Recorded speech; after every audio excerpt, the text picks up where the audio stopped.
नमस्कार,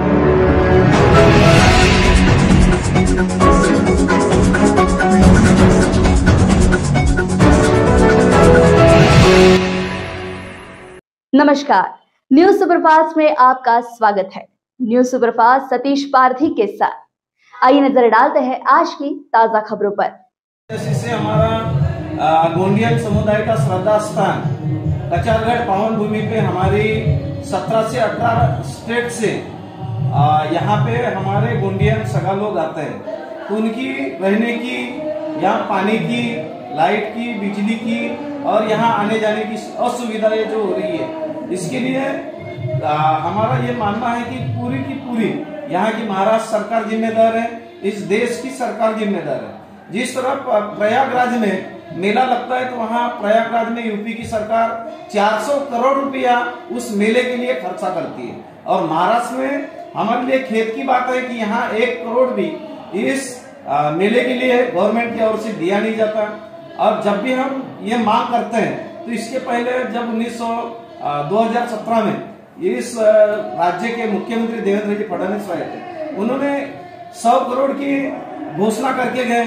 इस कचारगढ़ के डेवलपमेंट के लिए हम 100 करोड़ की घोषणा करता है, ऐसी घोषणा करके गए। और उसके बाद हमने जो एक मांग की थी कि हमारे इस कचारगढ़ को अदर्जा दिया जाए, तो आदरणीय उस समय के तत्कालीन मुख्यमंत्री देवेंद्र जी फडणवीस ने इस कचारगढ़ पावन भूमि को क्षेत्र का दर्जा देने की घोषणा की है, लेकिन वो घोषणा विफल हुई। अभी तक के 2017 से अभी तक के उसके ऊपर कोई अमल हुआ नहीं। उसी तरह हमने 2012 से हमारे कचारगढ़ के अध्यक्ष जो दुर्गा प्रसाद जी कोकोड है, इनके नेतृत्व में हमने हमारे गोंडी भाषा को अनुसूची 8 में सम्मिलित किया जाए और हमारी गोंडी भाषा को राष्ट्रीय भाषा का दर्जा दिया जाए। यह मांग हमारे आदरणीय गडकरी साहब जो उस समय के भी और आज के भी जो परिवहन मंत्री उनसे किए थे, उन्होंने हमारे को आश्वासन दिया था कि मैं इस गोंडी भाषा को राष्ट्रीय भाषा का दर्जा दिलाने हेतु तथा अनुसूची 8 में सम्मिलित करने हेतु मानव संसाधन विकास मंत्रालय से इसके पाठपुरावा करूंगा और इसको यथाशीघ्र जैसा भी हो मैं गोंडी भाषा को अनुसूची 8 में सम्मिलित करके राष्ट्रीय भाषा का दर्जा दिलाऊंगा, ऐसी घोषणा करके गए। इसके संदर्भ में हमारे कचारगढ़ ट्रस्ट के माध्यम से हर संभव इसका पाठपुरावा किया गया, फिर भी अभी तक की गोंडी भाषा को राष्ट्रीय भाषा का दर्जा देने का जो कार्य था अभी भी कहीं नजर नहीं आता। इसलिए हमें ऐसा मजबूरी से कहना पड़ रहा है कि शासन सिर्फ हमारा इस्तेमाल करना जानती है और हमारे को कोई जो सुविधाएं हैं ये सुविधा देने में असमर्थ है। उसी तरह हमारे जो सगाजन जो विविध राज्य से आते हैं, उनके लिए जो आने जाने की जो सुविधा थी, ट्रेन की सुविधा है, ट्रेन को रोका गया।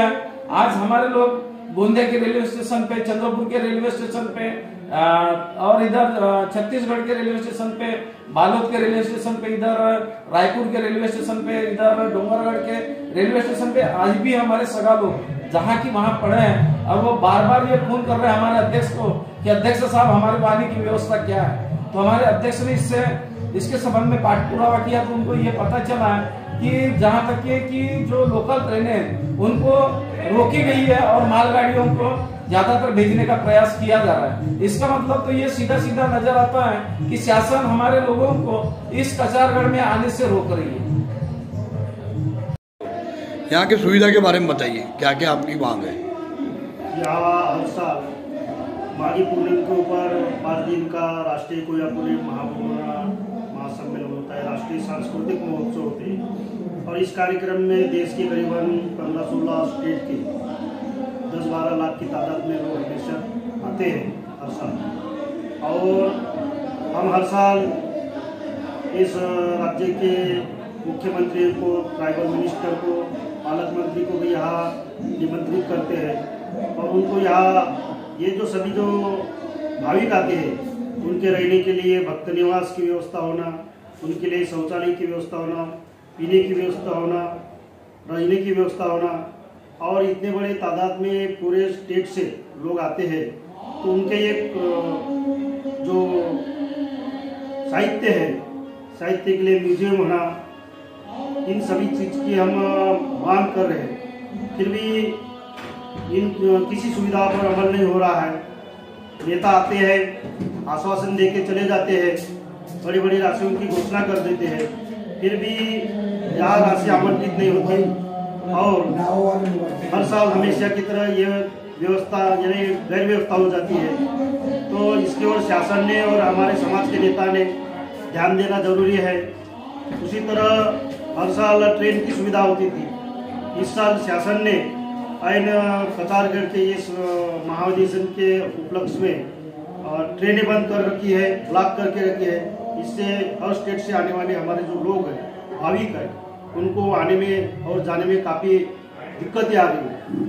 तो शासन जब केंद्र शासन हो या महाराष्ट्र स्टेट हो, ये अन्य जो तीर्थ स्थल होते हैं, अन्य जो धार्मिक मंदिर होते हैं, चाहे अयोध्या जैसे हो, वहाँ सरकार ट्रेन की रेल में सुविधा देकर फ्री से लेके जाती है। और यहाँ तो हमारे लोग टिकट निकाल कर आते हैं, फिर भी उनको आने के लिए ट्रेनें बंद करना ये उचित नहीं।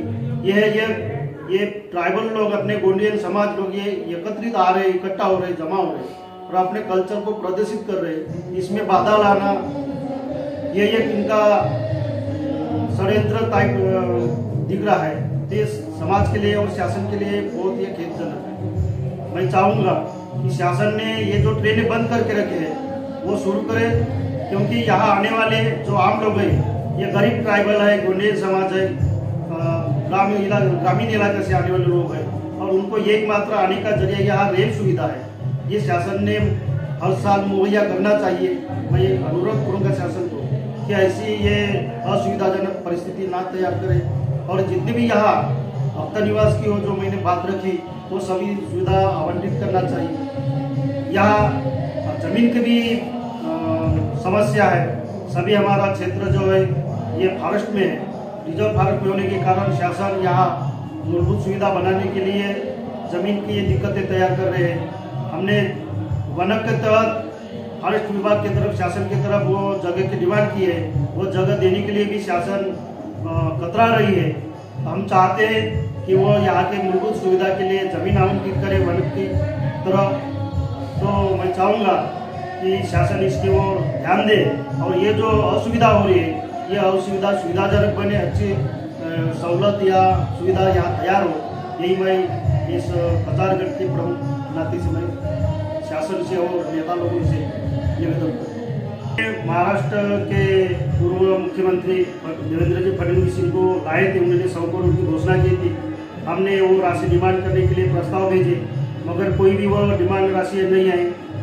फिर उसके बाद में पालक मंत्री करके और वन मंत्री करके सुधीर जी मुनगंटीवार आए थे, उन्होंने भी बात रखी थी कि नहीं, कतारगढ़ के विकास के लिए जितनी राशि लगेगी वो देने के लिए हम तैयार है।